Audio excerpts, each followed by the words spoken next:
Well, hello there. Super excited to be here with you all today. And what we're going to discuss today is what is an introvert person? Yes, we are going to tell you what that is so we can let go of these misnomers about what introverts are and what they aren't. I'm just so excited to share this information with you today. And I'm going to give you 8 questions that are going to help you hone in to let you know if you are or if you're not an introvert. Okay, let's do this, shall we?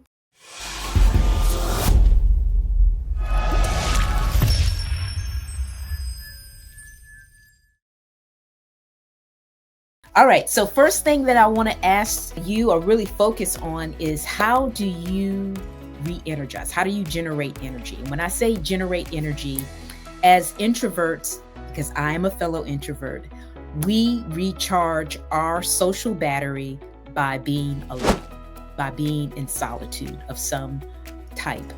We typically gain our energy from reflection and drain our social battery by interaction, where an extrovert gains their energy from interacting with people and they drain their battery by reflection. So what does that mean?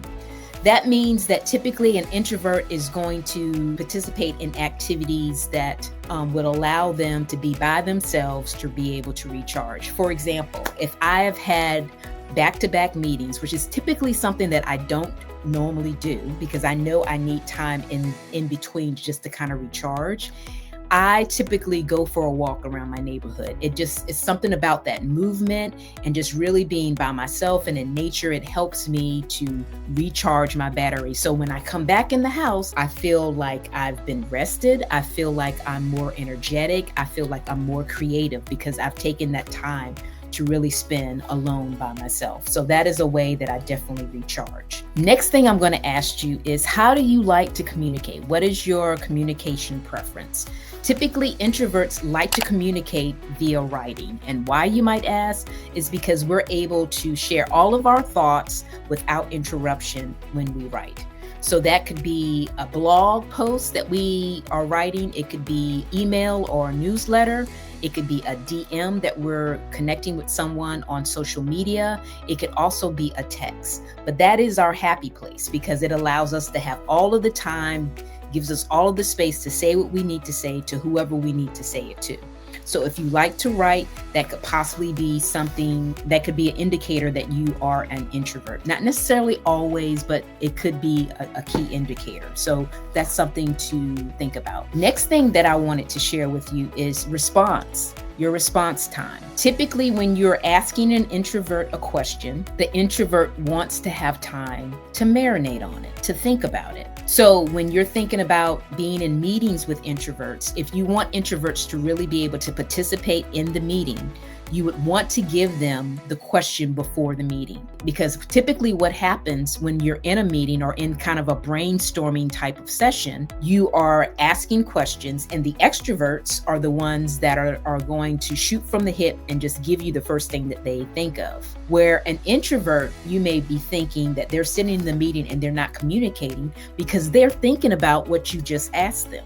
So if you really want to have them to engage in the meeting, it is best to give them the question or the questions that you're going to ask beforehand so they can think about it before they get there, come up with some type of solution, and then be able to tell you about it in the meeting. Another way to allow them to participate in their natural state is also to allow them to send you an email about whatever the question was after the meeting.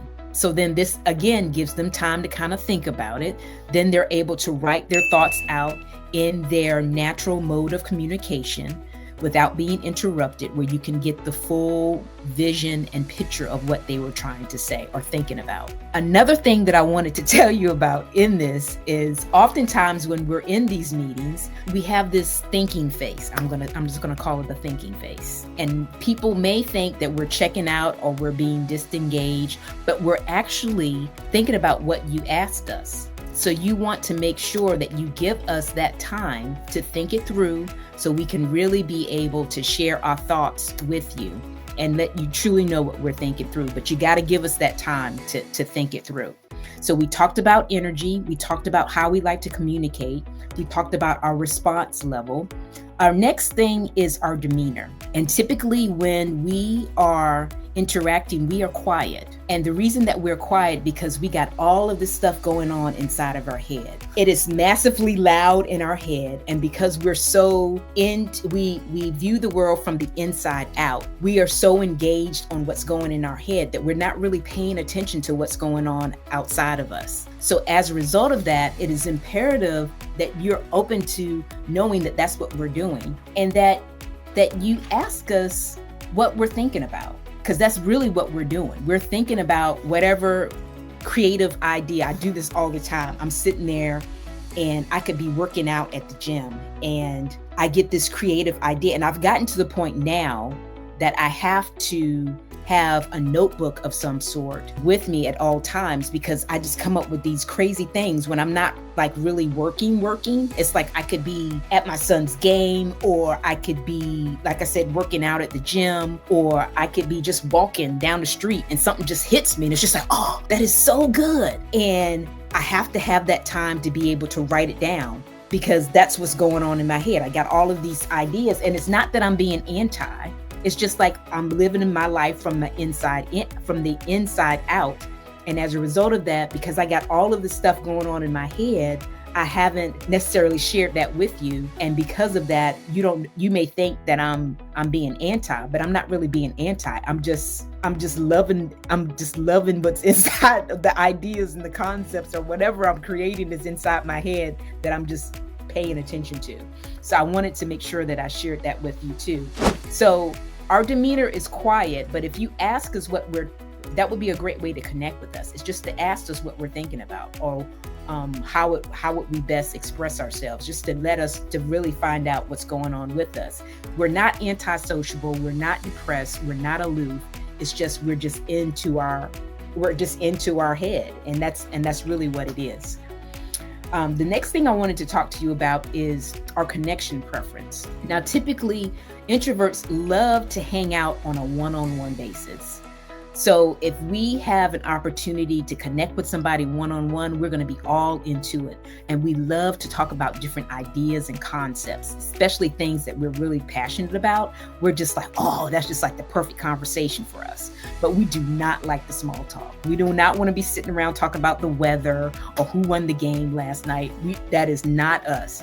But if you have something that is an idea or a concept that we just absolutely love, or maybe just something that's kind of piquing our curiosity or expanding our knowledge base, oh, we're all over that. We just love it. But we love it on a one-on-one type of basis. The other thing is, so we don't do good in groups. So if you have us in groups, we may, and you're talking about ideas, we may talk a little bit, but we're going to eventually check out. And I'm going to tell you how you know that we check out. We're going to start looking at our watch. We may be looking around the room, not really looking like we're into whatever is going on, because we're not. We're into our head at whatever we're thinking about at that particular time.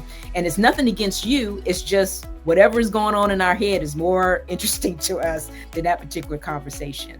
So just kind of think about that when you're interacting with us. We do better one-on-one than we do in a group. Second, next to last thing is networking.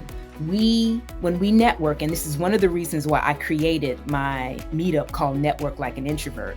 Typically when we network, because we like these one-on-one type of interactions, we'll talk to one person the whole time. And one of the things that I teach the group when they come to network for the meetup that I do locally is that I make them move to talk to somebody else. And I make it a point that they're going to meet at least 3 to 4 different people when they go to that meetup.